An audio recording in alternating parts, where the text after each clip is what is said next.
When I got my visa to study in the United States, I was very excited, but I was also confused because moving to a new country in a new continent came with a lot of changes, a lot of things that I needed to get used to and get ready for. And in today's video, I'll be sharing you some of those things that I wish I knew and some of the things that I've gathered from interacting with my friends that many people did not know that they needed to prepare for while coming to the United States. While there's a lot of video out there talking about what you should bring and what you shouldn't bring to the United States, and while I agree that those things are equally important, in today's video I'll be sharing with you much more essential checklist that you need to be aware of as you're preparing to come to the United States. Let's dive right into this video.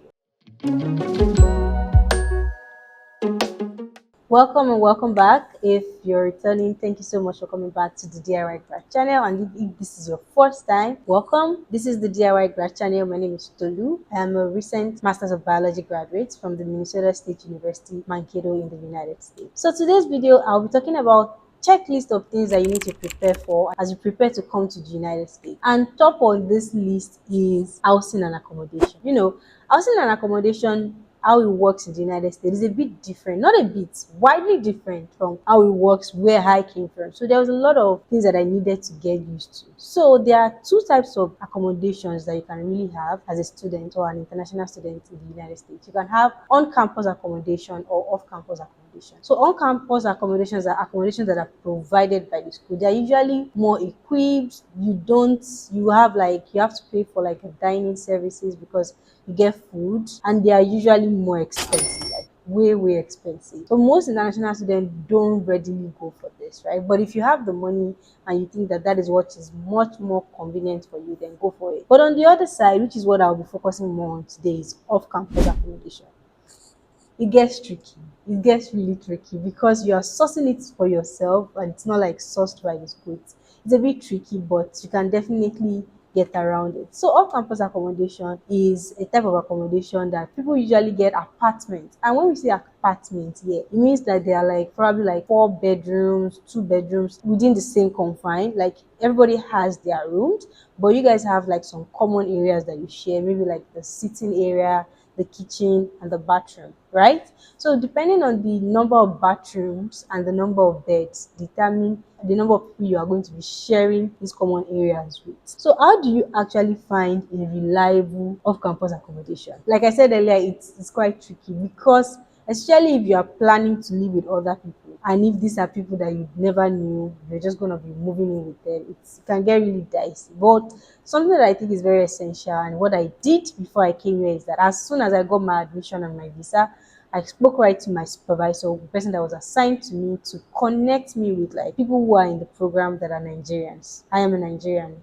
So I asked her to connect me with those, and she connected me with 3 awesome individuals who were able to like guide me through this process. And I'll be sharing with you some of the things that are really helping to do. So first thing first, depending on where your school is located, you want to search. Let's say you don't have anybody you want to communicate with. In my case, where I had someone, you want to search for accommodation or apartment around your school. If you are not mobile yet, it is very essential to you that wherever you are staying is walking distance to your school. So you want to search for apartments that are maybe within walking distance, within your budget, right? You want to search for those kind of apartments where you can stay. And something, you have to be very intentional about searching for apartments. That does not mean that everything will still go right, but you have to be very intentional. And something that I must say up front here is that I've seen cases of people coming to the United States without making plans for accommodation. Hey, Jesus. Accommodation is very, from where I come from, you can easily see somebody to nicely accommodate you for a few weeks and stuff. Yes, there are nice people in the United States, but you don't want to leave that to chances. You don't want to leave where you are going to sleep and lay your head to chances. And short-let apartments like Airbnb or hotels are definitely not cheap and not sustainable if you are coming to the United States. So I think that it's very important that you sort out your accommodation before you come. Sort out your accommodation before you come. Except if you have somebody who has agreed to accommodate you for maybe a couple of weeks. And note that even if people are not agreeing to accommodate you, it's not because they are wicked, it's probably because of their lease. Because everybody has a lease, so like a law guiding what you can do with the apartment you got. Some accommodation can only allow you to accommodate somebody else for like 7 days or so. So if somebody say, oh, I can't really accommodate you, it's not because they don't like you, it's just because there are rules and regulations binding each person to whatever accommodation they have. So like I said, it's very essential that you make plans for where you are going to stay before you come. Very, very essential. You can make a search for apartments that are around your school. Your school international office will also be very good in guiding you. They can have like a list of different apartments. For my school, for example, there was a link that was sent initially when I got my admission. So they had on-campus accommodation option and off-campus accommodation. So I checked out all of these accommodation, but I also spoke to people. Before you come, please try to make contact with people, trying to find, like, intentionally ask your international student office, oh, are there people from my country or people from this group, people who are doing my program? Let them connect you. Don't just come as an island, like you don't know anybody, just arriving. I don't think it's good for you. So try to make contact with people. And these are the people that would give you, first-hand information about how reliable a particular accommodation is or not. But something else that I must say is that there is no 100% perfect accommodation. So let's say you found a particular accommodation, let's say the name of this apartment is ABY apartment. If you search for that apartment on Google, make sure you check the reviews. Like, check the reviews, not just the star rating. I'm not talking about 4.5. I'm talking about what people actually wrote about that apartment. Check. And while I know that there can never be an apartment that everybody just say it's good, it's perfect, but if you see that a particular issue is reoccurring, everybody's talking about pest control, pest control, pest control. Most likely that is an issue in that apartment. So you want to watch out for, read between the lines and also ask people, oh, where do you stay? What's your experience at this apartment? Do you recommend it? And also do your own search. You can also look for the review of different apartments on apartment listing websites. Look for reviews, talk to them. So before you sign any lease, make sure you're very intentional and ask information. How many people are in this apartment? When is my rent due? What utilities come with this rent? Some rent, most rent will come with water, right? But you still need to pay. You need to understand that you will still pay for electricity and other utilities like Wi-Fi. So understand your lease very well and know that in the United States your lease is binding. Once you sign, you are going to pay for it. Even if you decide not to live there, like, you are going to pay for it. I recently heard a very funny story of a student, an international student, who, when he was coming here, he didn't know that there was off-campus accommodation. So he just signed a lease for on-campus accommodation, which I said earlier is very expensive. He signed a lease only to get here and find out that there are cheaper or more affordable options. He doesn't want to take the on-campus accommodation, but they told him that you already signed, so you have to pay the rent, even if you don't sleep here. So the guy had to pay that rent. So, like I said earlier, make sure you read whatever it is you're signing, understand. And it is always better if, let's say, you find a group of people who you might not know so closely, but you've made a bit of contact with them, you understand them a little bit, to come together and rent an apartment together. So, for example, if you found 2 or 3 other international students that are from your country or something, and you guys decided to take a 4-bedroom apartment together, so you are not completely strangers to one another, right? While this does not guarantee that everything will go well, but it kind of make things a bit easier. And another tip that I have for this is that if you're a graduate student, I think it's usually better if you take an apartment with other graduate students, because graduate students, like, as I have found, are much more peaceful people because they are busy.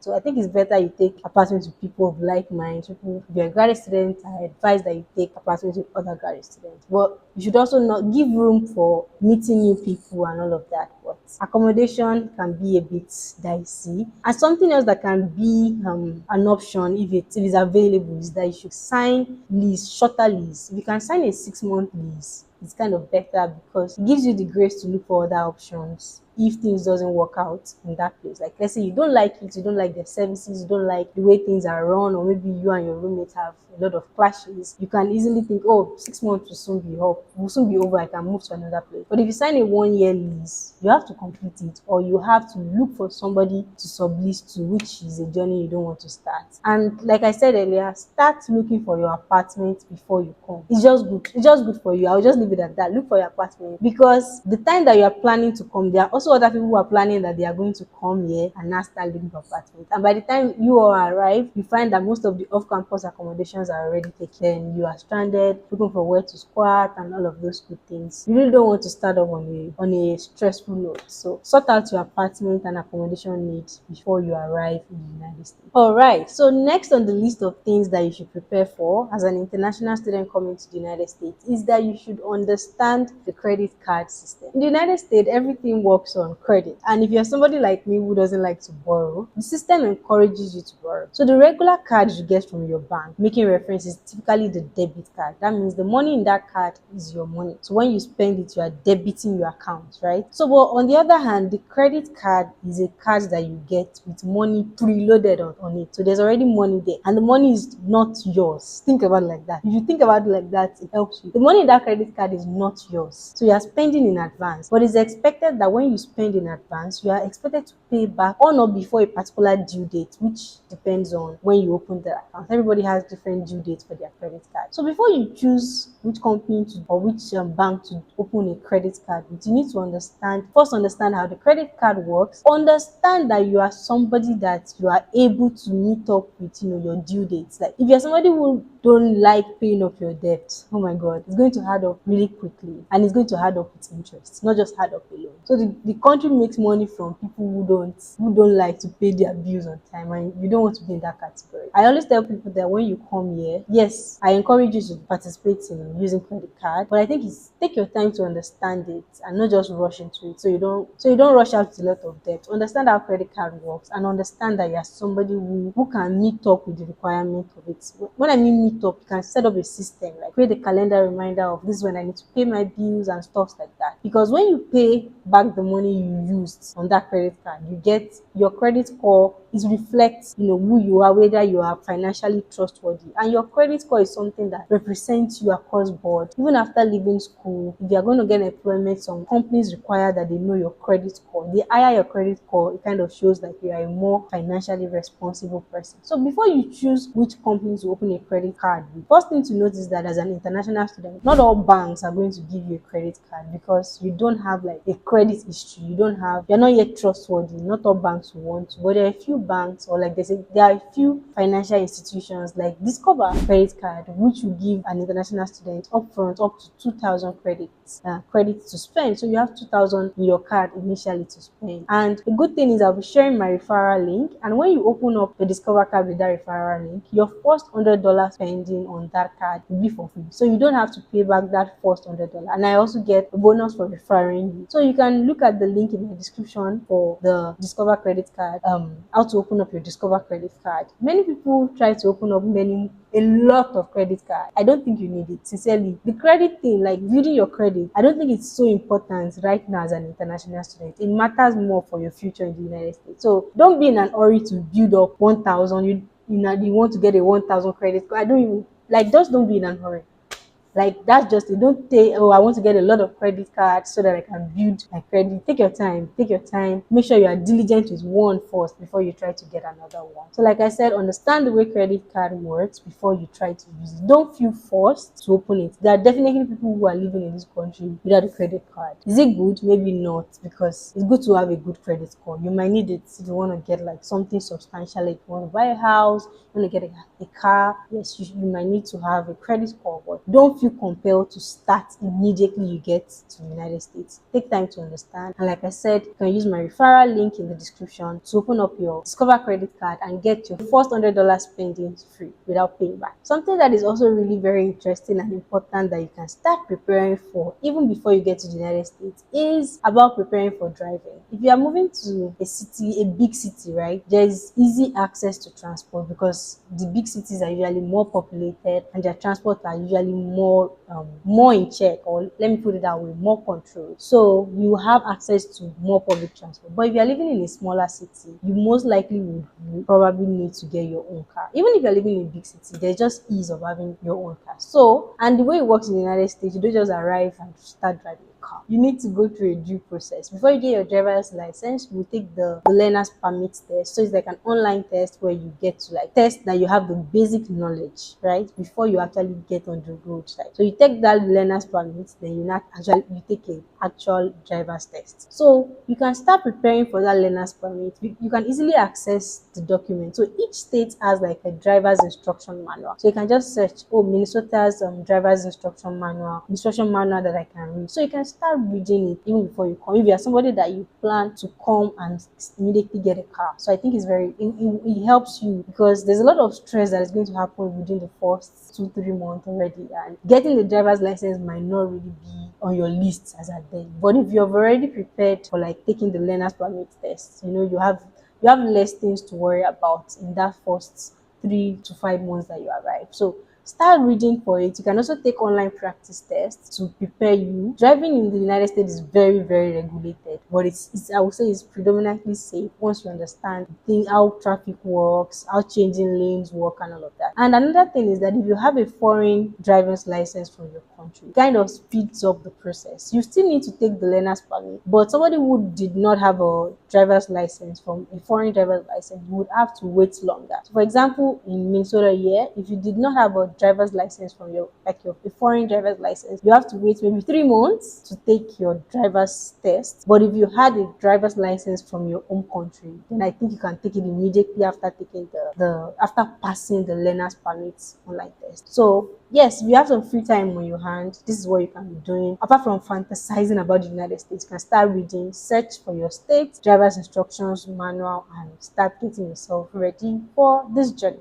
Okay, so now I'm going to give you some smart budgeting and resources for how to find things more affordable in the United States, right? So one of the first things that you will need is you need to have a phone plan. So more like your network provider on your phone. And the way it works here, you need to pay every month, but you also have the option of paying for a full year, which I usually advise. If you can pay for a full year, you don't have to think about paying for it every other month. But there are different service providers depending on the bandwidth of their coverage and how strong their coverage is. There are big network providers like AT&T, Verizon, or T-Mobile, right? Those are usually like the big ones, and they have wide coverage depending on wherever you are in the United States. But there are other affordable option like the Mint Mobile. But know that the cheaper the network provider is, the less stronger their connectivity will be. So what I think is important is that before you decide to get any network provider, especially if you are considering the more affordable one, you want to ask people who are already living in your environment if that network provider, if it works well, right? If there's anybody using that. For example, if you are going to California, ask your people in your school. Like I said, make connections before you go to that school. Ask them, is anybody using Mint Mobile? What is their experience with Mint Mobile? And if it sounds good, then maybe you can. But know that even when you are in your school, you're going to have access to Wi-Fi. In your apartments, you're going to have access to Wi-Fi. You're paying for Wi-Fi. So you really only need the network provider, let's say you're working distances that doesn't have Wi-Fi. But you still need to have an active mobile plan to be able to receive call or messages. You need to have an active mobile plan. So it's something that is essential for you to have. So like I said, you can check out Mint. I have a referral link for Mint in my description box, so you can check that out. But first, make sure that service provider works well in your environment before you decide to activate that service provider. Another resource for you to find affordable things is that when you arrive in the United States, you can find furnitures and some other things for free. So first connect with your international school. They might have a showcase for free furnitures and stuff like that. But if there is not, there are thrift store like Salvation Army thrift store and Goodwill. And when we say thrift store here, there are thrift items of good quality, like good quality thrift items. So you want to first check those places first to save some money before you check out like the new ones. Yeah, so this is really based on your own preferences. But you can also check places like Facebook Markets to find affordable options for things that you need when you just arrive. And this is where it comes in, like communicating with people before you come. Some people might be able to help you hold down some things before you come. In my case, because I was able to connect to like other Nigerians before I came, oh my god, these guys were so good to me. They got me bed, they got me cooking utensils. I literally didn't buy a lot of things. Let's just put it that way. I didn't buy a lot of things because they already got these things. They were like, oh, somebody's coming and they got these things for you. So please make sure you reach out to people and not just arrive as an island on your own. Connect to people. helpful. It will really help. So talking about people, to round up this video, I'm just going to talk about the fact that people have different experiences when they come to the United States, and those experiences have a way of shaping their mindset about what is possible and what is not. And it's very likely that those people's experiences, they can cast it off on you, and that can kind of also influence you and also shape your journey here in the United States. So I want to say that you will have the mindset to make your own decisions, but also make sure that you seek for people's opinion on different things. If people tell you, oh, you can never get a job from, like, people can tell you, oh, for example, a program, there's usually no job for it, or you can never get a CPT, you can never get an internship for a particular program. Doesn't mean that they are wrong, but I think that doesn't shouldn't stop you from trying out anything you want to do on your own as well. Make sure you're obeying the law, whatever it is you're doing, right? Whatever it is you're doing, make sure you are lawfully abiding, but don't limit yourself based on other people's experiences. I will leave it at that, and I want to say that if you watch this video up to this point, that means you found something good in it. So make sure you engage, you like, and you share this video with your network and any other person you know that needs this valuable content. Thank you. See you in my next video. Bye.